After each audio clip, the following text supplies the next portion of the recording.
Olá, começa agora o Sindepres Entrevista. O nosso convidado de hoje, que na verdade já não é mais convidado, é quase de casa, Mauro Kalil, educador financeiro e fundador da Academia do Dinheiro. A gente vai falar hoje de vários assuntos, são assuntos um pouco muito diferentes um do outro, mas importantes para a nossa vida financeira.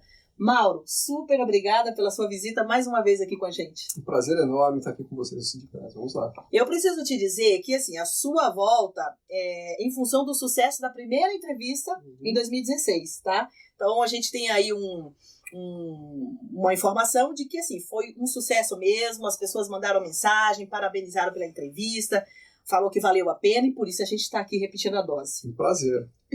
Bom, é um tema que está na vida das pessoas, eu acredito, Mauro, muito mais do que há um tempo atrás, né? Essa questão da educação financeira. Sim. Na verdade, tivemos aí um choque financeiro nos indivíduos, né, nas famílias, etc., por conta da crise, né? E as pessoas primeiro entenderam que aquela gastança não significa necessariamente riqueza, né? Significa um alívio dos desejos que estavam retidos, contidos, etc., mas não necessariamente despesas, não necessariamente riqueza. Uhum. Inclusive, muito dessa gastança, né, gerou despesas que permanecem até hoje, né, aquele financiamento do automóvel, até da casa própria, né, que as pessoas acabaram financiando acima da sua capacidade de renda. Perfeito. Mauro, para a gente começar, na nossa entrevista anterior a gente falou um pouquinho sobre isso, mas eu gostaria de retomar aqui. Eu queria que você falasse um pouquinho da Academia do Dinheiro, né? Contasse para a gente assim, qual é a essência desse trabalho da Academia do Dinheiro com relação aos clientes. Como é que funciona exatamente? Bom, a Academia do Dinheiro é um programa de educação financeira que visa a formação de patrimônio contínuo, tá? E a conquista de objetivos. Então, o que nós fazemos lá, basicamente? Nós ensinamos as pessoas, nós temos cursos online, temos os atendimentos de consultoria, tá? Aonde as pessoas, primeiro, estabelecem uma forma de pensar financeiramente enriquecedora, tá? E então vão buscar seus objetivos de curto, médio e longo prazo. Objetivo de curto, médio, por exemplo, uma viagem internacional, a escola do filho melhor, ou a faculdade, etc., a própria educação, etc. Tá? De médio prazo, por exemplo, conquistar a casa própria, num espaço de 8 anos, 10 anos, etc. E de longuíssimo prazo, por exemplo, a aposentadoria. Tá? Então, é isso que nós fazemos. Levamos educação financeira, ajudamos as pessoas a construir planos para conquistar os seus sonhos. Perfeito. Mauro, nós falávamos aqui nos bastidores sobre o custo desse tipo de consultoria. E eu, particularmente, tenho uma visão, que aquilo que eu converso com as pessoas lá fora, de que elas têm uma impressão de que esse serviço, né, de educação financeira, consultoria de educação financeira, é um serviço super caro e tudo mais. E aí a gente decidiu aqui falar hoje um pouco sobre o preço desse serviço na essência dele, né? Para poder desmistificar essa coisa de que é um serviço muito caro. Queria que você explicasse um pouquinho essa questão dos valores. Tá, bom, nesse momento que a gente grava essa entrevista, né, porque lembrando que isso vai ficar por tem uma variação, exatamente. Vai ficar bastante tempo, a consulta, ela custa na base de R$250 meia hora. Sim. Tá? 1 hora, R$450 e 1h30, R$650. Uma consulta comigo ou com outro profissional. Bom, e temos os cursos. Tá? Aí a gente tem curso desde R$100 até curso de R$5.000. Tá? E obviamente que você tem, cada curso tem o seu conteúdo, né? Você tem a profundidade desse conteúdo e a duração. Tá? Os cursos mais caros, eles envolvem inclusive programas de 1 ano e meio de acompanhamento com as pessoas, tá? Para você ajudar a pessoa a tomar a decisão na hora de investir, de escolher o investimento. Tá? Obviamente que a decisão final é sempre do aluno, é sempre do cliente, tá? Né? Mas você orienta de acordo com o plano que ela está estabelecendo. Ah, maravilha. Por isso até essa coisa dos cursos mais prolongados justifica um pouco o nome aí da Academia do Dinheiro. É para ensinar mesmo, é uma academia, né? Essa academia as pessoas não costumam faltar, falam assim, tô com preguiça hoje, tá chovendo, não. As pessoas costumam ir porque isso é o futuro delas. Né? E uma diferença interessante, né, da academia de ginástica, né, para essa questão do dinheiro é que Na academia de ginástica, se você para de ir, a barriga volta, né? É verdade. Nesse caso, se você, por algum motivo, parar de poupar, o teu dinheiro continua rendendo na aplicação financeira. Então, você pode retomar o seu plano do ponto onde você parou. Obviamente que é legal você não parar, porque aí você acelera o processo. Lembrando que esse atendimento, né, específico da Academia do Dinheiro, ele é online ou ele só é online? Como é que é essa coisa do atendimento? É pessoal? Não, os cursos são online, tá? Nós fazemos também cursos presenciais, empresas, palestras, a gente faz isso também, tá? Mas aí é um outro custo, é outra negociação. E também o atendimento por Skype, tá? Em qualquer lugar do Brasil, a gente já deu atendimento para a Suíça, para o Japão, para os Estados Unidos, né, via Skype. Então, as pessoas fazem o pagamento normal, marca a hora, esse é o ponto, né, é achar uma brecha na agenda, sim, mas, enfim, com algum tempo de antecedência é possível colocar essa consultoria. E nesse período nós discutimos aquilo. E tem, obviamente, um protocolo, né, de atendimento, tem perguntas que são feitas antes para a gente rapidamente chegar a uma solução. Eu ia justamente te perguntar isso. Uma pessoa interessada numa consultoria como essa, vamos dizer, uma consultoria inicial, assim, o que esse cliente ele pode trazer já de imediato para os consultores, para facilitar um pouco a vida de vocês, no sentido de, na primeira meia hora de consultoria, por exemplo, dar um resultado, ou já dar não necessariamente um diagnóstico, mas dar um norte ali para a vida daquele cliente? Olha, eu vou fazer uma analogia com a medicina, tá? Quando você chega para um médico, você fala onde é que está doendo, né? Exatamente. Então, essa é a dor, assim, onde dói? Eu quero uma casa própria que eu nunca tive, eu quero viajar com a minha família porque eu não viajo, eu estou gastando demais e não sobra dinheiro. Então tá ok, esse é onde dói. Outra coisa que é importante levar para uma consultoria com planejador financeiro é uma planilha de controle de receitas e despesas. Ou seja, aquilo que você recebe é aquilo que você gasta. Tá? Isso para nós funciona como um hemograma para o médico. Né? Que ele vai saber se o teu triglicérido está alto, o colesterol bom, o colesterol ruim, se tem gordura de mais, gordura de menos, proteína de mais, proteína de menos, etc. Tá? E ali tem um mapeamento. Né?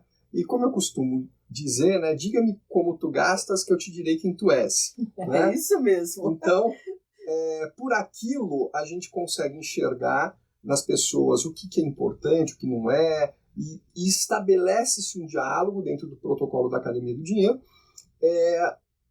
para chegar numa solução rápida e adequada. Porque as pessoas acham, eu vou falar com o planejador financeiro e ele vai falar para mim não gastar, não gastar, não gastar, não gastar, não gastar. Isso eu já sei. Então não é nada disso. Tá? Às vezes às vezes não, invariavelmente você vai ter mais dinheiro para gastar com aquilo que você gosta. Até queria que você desse um exemplo aqui. Você falou nos bastidores sobre a questão do churrasco. Lembra que nós conversamos comigo? Eu queria que você desse esse exemplo aqui da questão do churrasco. Que o que acontece às vezes é o seguinte, a pessoa fala, poxa, vou ganhar R$450 com esse cara aí, né, por uma hora para conversar com ele por Skype, etc, né? Eu posso fazer 2 churrascos com isso. Exatamente. Né? Eu chamo os amigos. O brasileiro sempre tem essa medida, né? É muito mais divertido.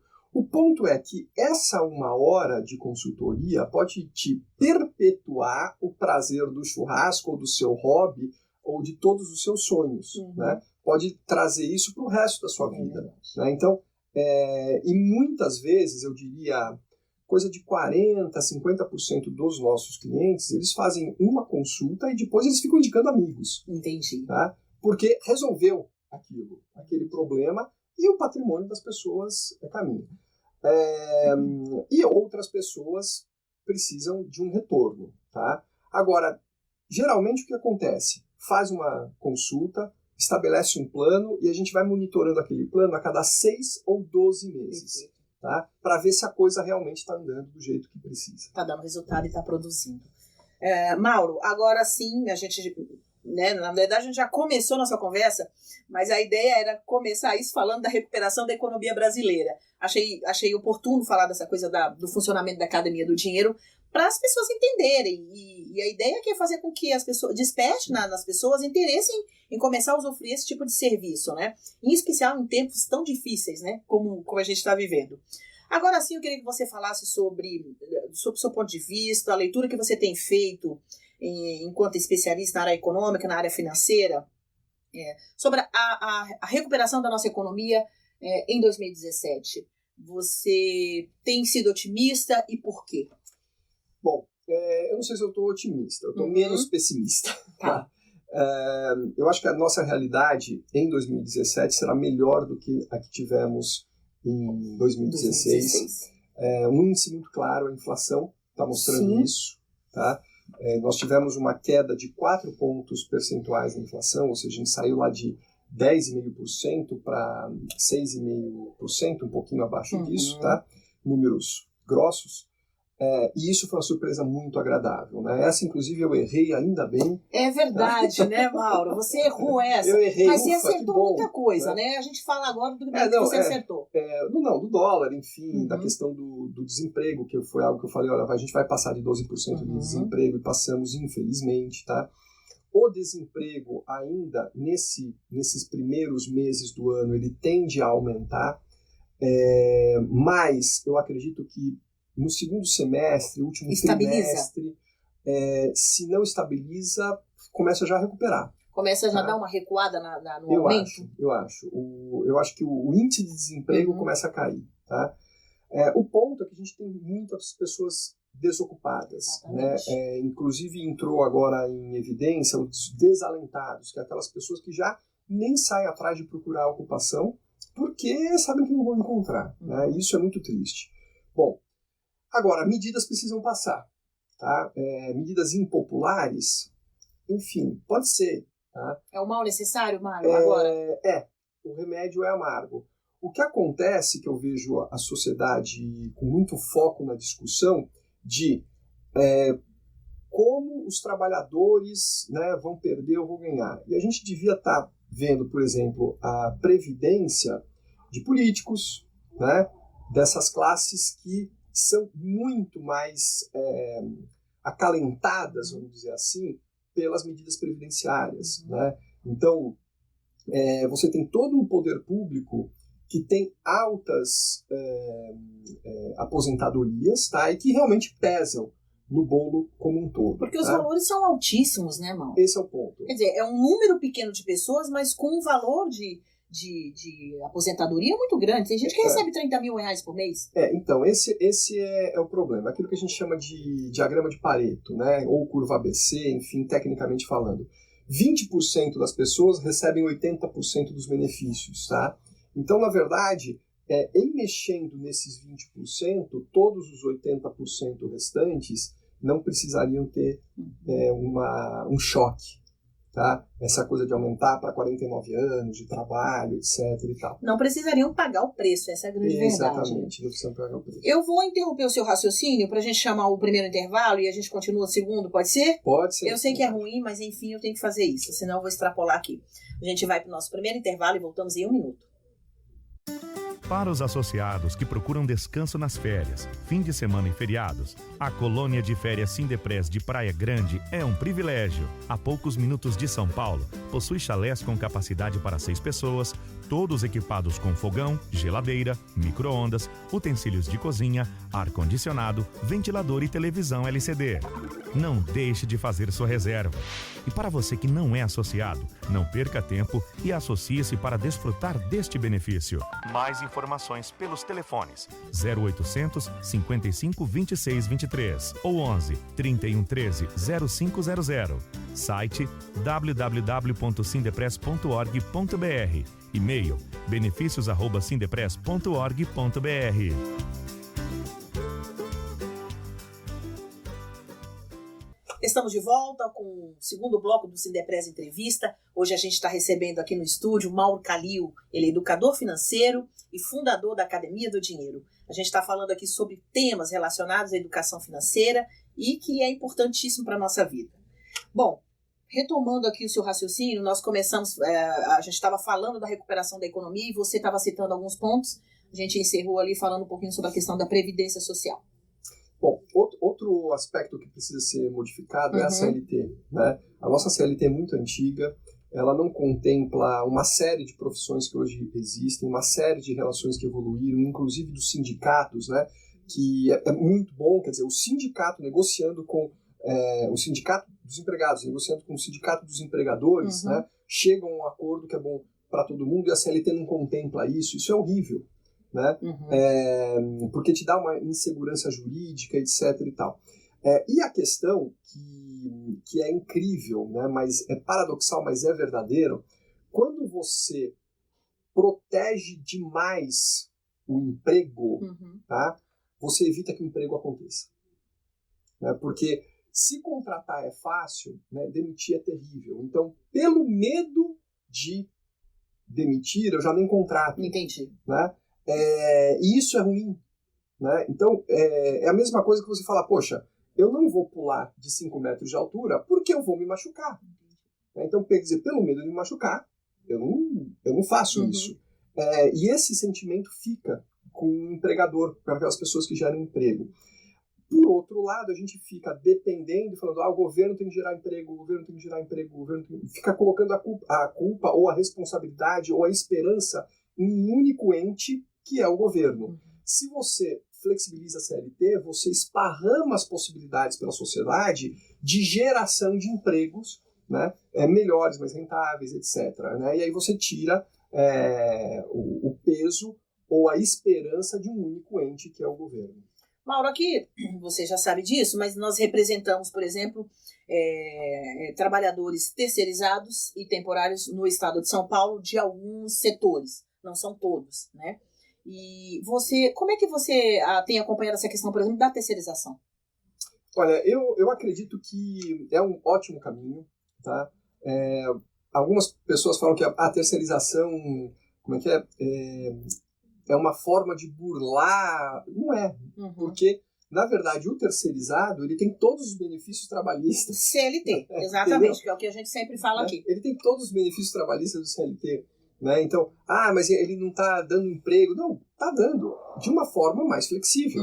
Tá? Por quê? Porque o que acontece é que aquela empresa, ela precisa ter foco na atividade fim.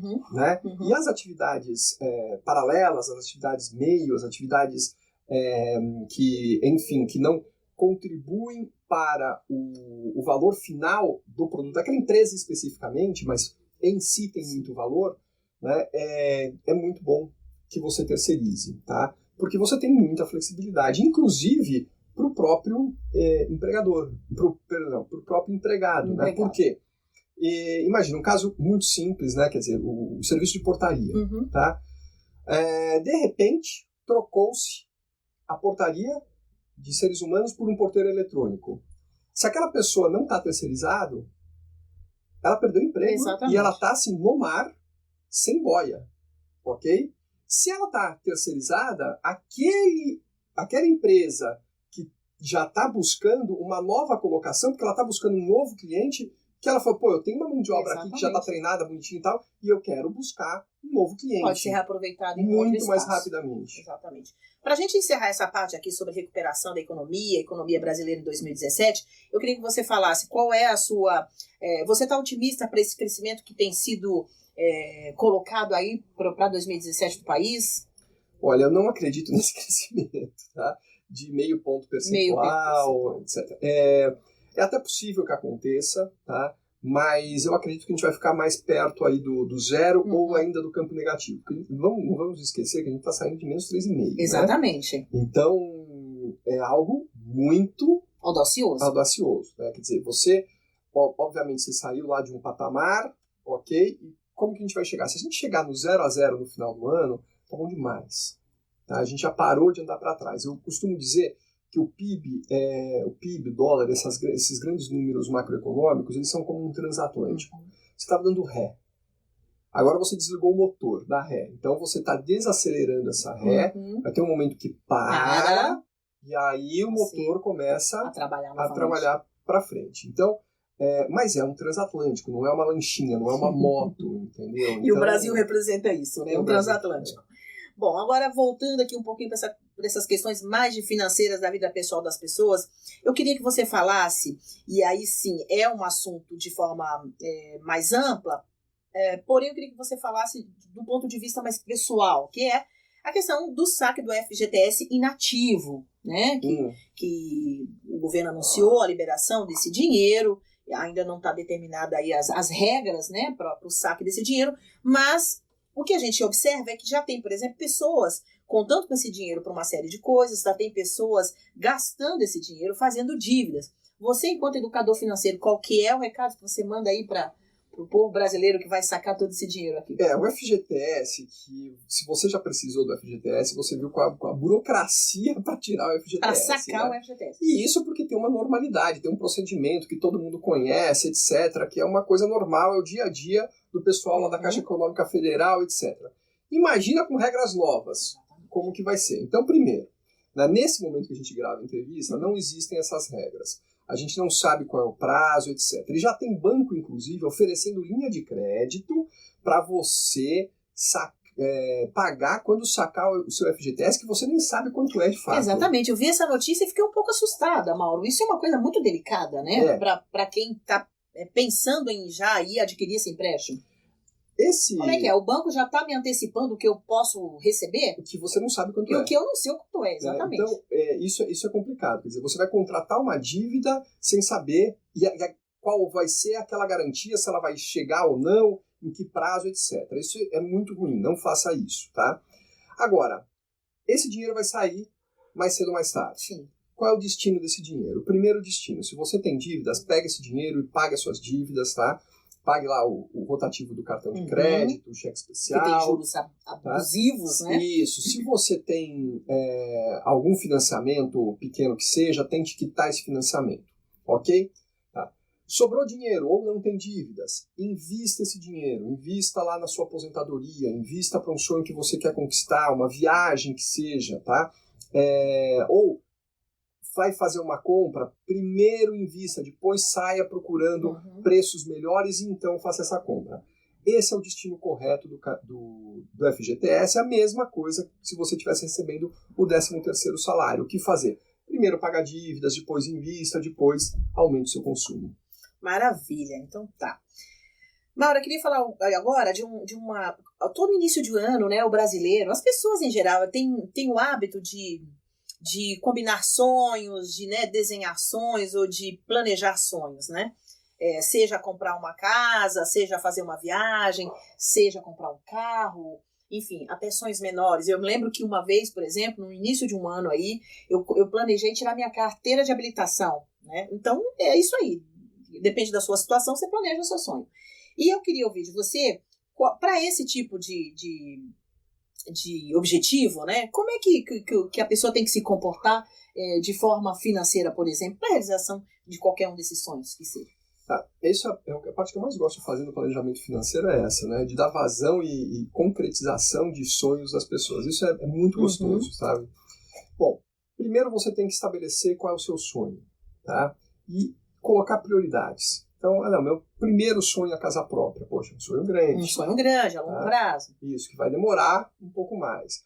Mas eu também quero viajar, eu também quero trocar de carro, etc. Então, estabeleça os seus sonhos. Aí você vai colocar um preço para aquele sonho, tá? Quanto custa essa casa própria? Quanto custa esse automóvel? Quanto custa essa viagem? Tá bom? Bom, aí você vai verificar a sua capacidade de poupança para chegar na casa própria, tá? E olha só que interessante, você vai fazer um financiamento, só que você mesmo financiando. Ao invés de você pagar juros, você vai receber juros. Como é que é isso? Vamos dizer que a sua viagem custe R$6.000, tá? Então, se você fosse parcelar, vou viajar, e aí eu vou parcelar, né, a companhia aérea, etc., está me parcelando, aquela parcela cabe no seu bolso? Então o que você vai fazer? Ao invés de viajar primeiro e parcelar depois, você vai parcelar primeiro, vai pegar R$500 todo santo mês, depois de um ano você vai ter, de 10 meses você vai ter os R$5.000, depois de um ano você vai ter os R$6.000 para viajar. Viaja, não tem dívidas. Além disso, o que aconteceu? Você vai ter o dinheiro mais um jurinho, que vai te ajudar na conquista do próximo sonho. Perfeito. Poxa, Mauro, mas isso para casa própria, 300, 500 mil reais, vai demorar muito. Então é melhor eu entrar num financiamento. Também não é. Porque no financiamento, a sua casa não é sua. Uhum. Porque e lá, ela vira duas, né? Você paga 2, 3. Lá na escritura, tem uma tal de alienação fiduciária que está dizendo que se você parar de pagar as parcelas por 3 meses, exatamente, a instituição financeira pode tomar de você. E esse processo acontece em 6 meses. Quer dizer, o seu financiamento, vamos dizer que é de 25 anos, tá? Você já pagou 15. Aí você para de pagar, você perde a casa e perde tudo que você... E perde tudo que você investiu. Entendeu? Então, quer dizer, esse sonho da casa própria também, você pode viver de aluguel, morar de aluguel durante bastante tempo, né? Ao mesmo tempo em que você poupa para comprar a sua casa. Quer dizer, o estabelecimento de um plano para tudo é possível. A questão é você ter a disciplina e a consciência de que você está caminhando cada dia mais no sentido de realizar o plano. Ok. A gente vai para o nosso último intervalo e voltamos em 1 minuto. Com o conceito único de qualidade em atendimento, no que há de mais moderno no ramo de odontologia, o Centro de Referência Odontológica Sindepres deixará você de boca aberta. Nossa infraestrutura oferece atendimentos em todas as nossas 18 subsedes no estado, além dos consultórios em Santo Amaro, Salto, Bragança Paulista e Mogi das Cruzes. Para facilitar a vida do trabalhador, o Sindepres também possui os odontomóveis, veículos odontológicos totalmente equipados que atendem diretamente em seu local de trabalho. E para você que não é associado, não perca tempo e associe-se para desfrutar deste benefício. Mais informações pelos telefones 0800 55 26 23 ou 11 31 13 0500. Site www.sindepres.org.br. E-mail benefícios@sindepres.org.br. Centro de Referência Odontológica Sindepres, distribuindo sorrisos.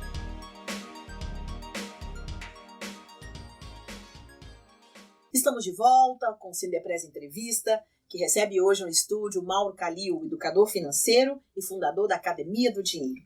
Agora a gente vai falar um pouquinho sobre aluguel ou casa própria, a gente vai falar sobre financiar ou não a vida dos filhos fora de casa, que vão estudar ou que vão embora, aumento de patrimônio, como conseguir isso, né? Seguro, e se a gente tiver um tempinho ainda, né? Eu acho um pouco complicado, falar um pouco sobre as mulheres do ponto de vista da economia financeira na vida delas. Mauro, pegando o link do nosso assunto anterior, eu queria que você falasse agora, esse também é um assunto, né, recorrente, enfim, o que vale, e eu sei que isso depende muito do momento, né? Então, para hoje, né, para esse momento que a gente tem vivido, o que vale mais para o brasileiro, o aluguel ou a casa própria?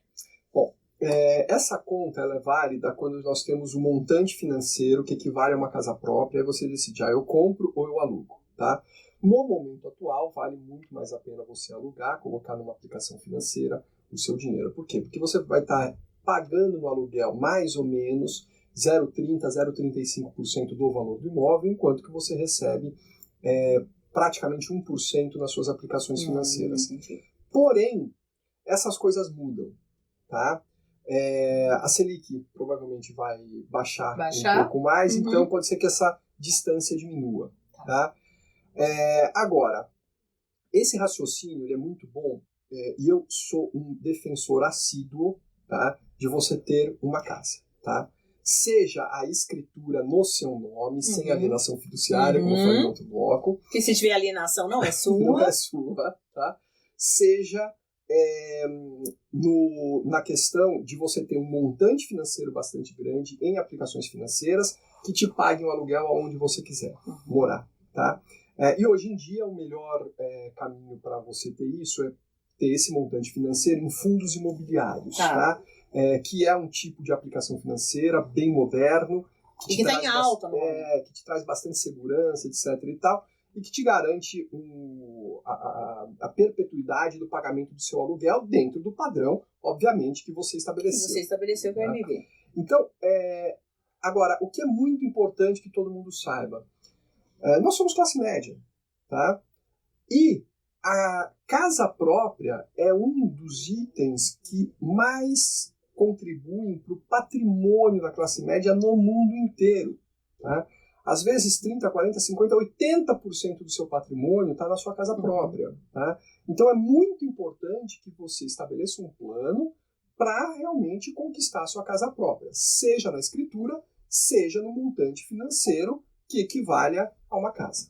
Eu até observo, assim, conversando com famílias, Mauro, essa coisa de ter a casa própria, ela traz tanta segurança para uma família, para um pai de família, que isso proporciona, inclusive, a tranquilidade dele falar, bom, eu tenho minha casa própria, a partir de agora, então, vamos ampliar aqui os nossos investimentos, ou o nosso patrimônio. É isso mesmo. Né, ele cria ali uma sensação de segurança, né, boa, confortável, e isso estimula a pessoa a partir para outros sonhos, né? É isso mesmo, porque a partir do momento que você sabe que se tudo der errado, você tem Exatamente. um teto, né, você tem segurança, Exatamente. você consegue decolar em tudo, até na sua carreira. É verdade.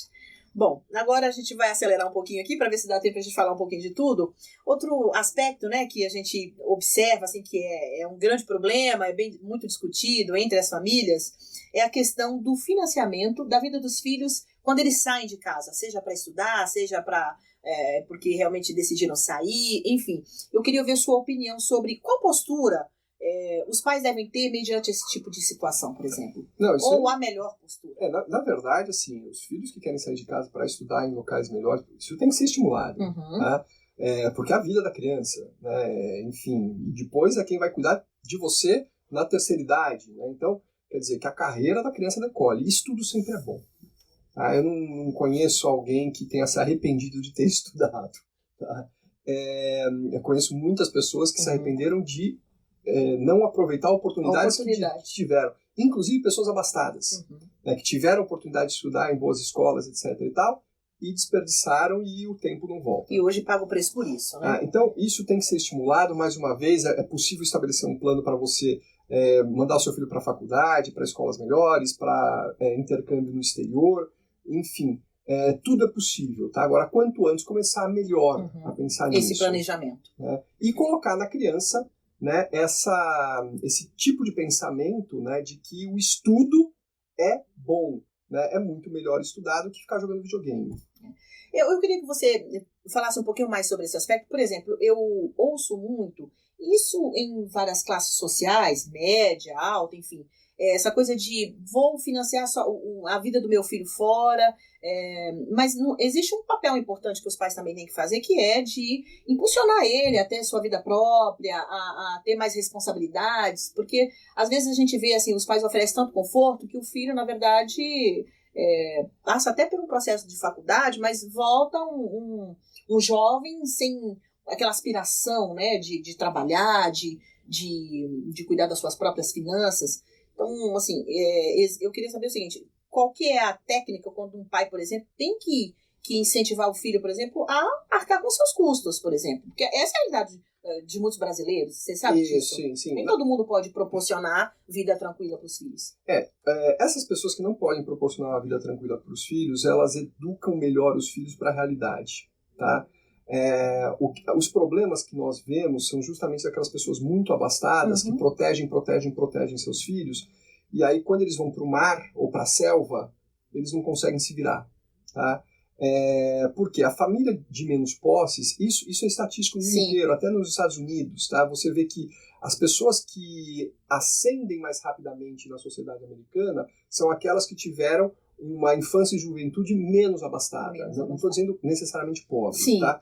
O que nós precisamos ter como país é oportunidades para todos, tá? E isso o Brasil ainda peca. Eu concordo, enfim. Há uma grande discussão dessa coisa das oportunidades para os jovens. Exatamente, né? Tá? Agora, a questão é, para quem tem filhos, né?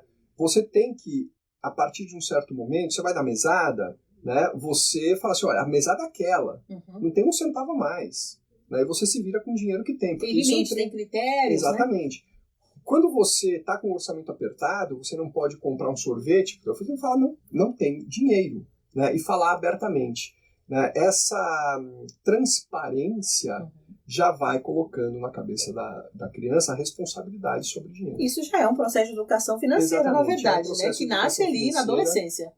Nasce na infância. Na infância, né? Na infância de olhar tudo aquilo, etc. E, por incrível que pareça, essa dificuldade acaba fazendo com que nasça na criança ambição. Uhum. Ambição é algo bom. Ganância, não. Tá? Mas ambição é algo bom. Ok, Mauro. Falando agora de aumento de patrimônio. E aí aqui eu queria deixar bem claro que a gente pode dar exemplos de grandes patrimônios e de pequenos patrimônios.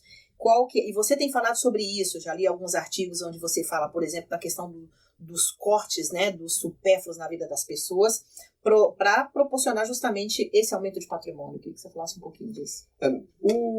O que acontece é o seguinte, as pessoas muitas vezes têm orçamento apertado, tá? Fala, não sobra dinheiro, não sobra dinheiro, não sobra dinheiro. O fato é que as pessoas não conhecem o seu orçamento.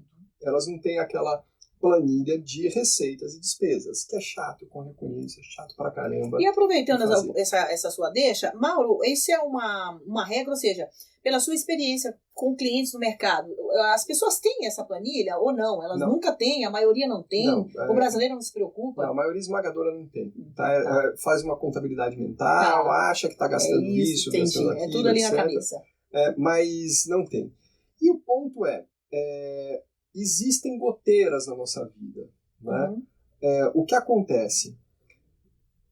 As goteiras é que esvaziam a sua caixa d'água.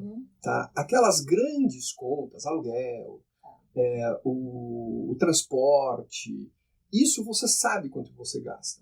Agora, aquela coisinha miudinha, sabe? Aquele milho verde que você comprou, aquela aguinha, aquele cafezinho, aquela balinha, aquele biscoitinho, etc. Isso são goteiras que não te trazem um benefício para a vida, tá? Um impacto emocional bastante grande e que fazem com que você deixe dinheiro escorrer pelo ralo. Outro ralo importante justamente são os financiamentos.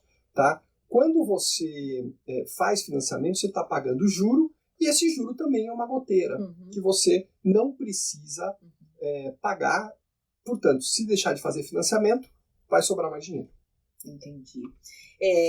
E aí, assim, falando dessa questão das goteiras, no nosso programa anterior, em 2016, eu até citei aqui um exemplo pessoal meu, que foi o custo de um cafezinho, que eu cheguei a pagar R$8 num cafezinho, né? E é um absurdo, obviamente, né? E aí eu cortei esse lugar do meu roteiro para tomar o cafezinho. Começou a sobrar dinheiro, né? Exatamente, né? Eu, na verdade, vou contar aqui pro telespectador e pro internauta o que eu fiz. Eu fui aprender como faz café saboroso. Você entendeu? Então fui lá, estudei um pouquinho como é que você consegue fazer um café saboroso em casa. Então é muito legal isso, porque eu aprendi, ou seja, como é que você prepara o café caseiro, que fica com sabor bom desses cafés que a gente toma aí gostoso nos lugares, né? E esse ano eu preciso tomar uma providência urgente para poder tirar essa goteira da minha vida, que é o seguinte: o meu carro, ele consome 4x1. Né? Nossa Senhora. Então, quer dizer, eu imagino que, eu acho que agora, para tirar essas goteiras da minha vida, eu vou ter que começar pelo carro. Percebi isso com a crise, obviamente. Eu falei, mas isso não tá certo? Como é que pode isso? Então, eu não estou mais indo à padaria com o carro. Então, acho que isso é um exemplo de Esse é um exemplo. Então, por exemplo, essa é uma goteira clássica. Você ir a pé ou de carro na padaria. A padaria está a algumas quadras da sua casa, entendeu? Você pode ir caminhando, ir voltando, entendeu? Agora, o carro 4x1, 4 km por litro. Exatamente. Carrinho gastão. Gastão meu, exatamente. Ou então, acho que a outra sugestão é tirar o carro, trocar de carro, né, Mauro? Então, na cidade de São Paulo, tá, muitas pessoas podem viver sem carro, tá? Porque o transporte, enfim, depende de onde você mora, onde você trabalha, etc, tá? Mas é possível. Agora, em outras cidades que não tem um serviço de transporte público bom, o carro é fundamental, o carro, uma moto, etc. Agora, 4 km por litro... Exatamente, então parte por um carro mais econômico. Já vou te dar bronca aqui. Exatamente. E aí é bom, que com esses programas eu tenho reconhecido algumas goteiras na minha vida. Mauro, pra gente encerrar, eu queria falar sobre... A gente tá bem no finalzinho mesmo aqui, vou estourar um pouquinho o tempo, mas eu queria falar sobre esse assunto. Questão de seguros, né? Há uma grande discussão. Faço ou não faço? Eu, particularmente, recebo uma série de demandas de várias instituições financeiras sobre seguro de vida, seguro de carro, seguro da casa, seguro do...